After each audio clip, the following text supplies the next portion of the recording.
இன்று பிப்ரவரி 20, 1962 John Glenn என்ற அமெரிக்க விண்வெளி வீரர் ஃப்ரெண்ட்ஷாப் 7 மெர்க்குரி என்ற விண்கலத்தில் ஏறி 4 மணி நேரம் 55 நிமிடங்களில் உலகை 3 முறை வலம் வந்தார்.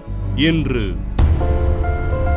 1947 இந்தியாவிற்கு சுதந்திரம் அளிக்கப்படும் என்று பிரிட்டிஷ் பிரதமர் அட்லி பிரபு அறிவித்தார். 1673 பதிவு செய்யப்பட்ட முதல் வைன் வகை மதுபான ஏலம் இன்று லண்டனில் நடைபெற்றது. 1988 அமெரிக்க பாடகியும் பாடலாசிரியரும் நடிகையுமான ரிஹானா இன்று பிறந்தார்.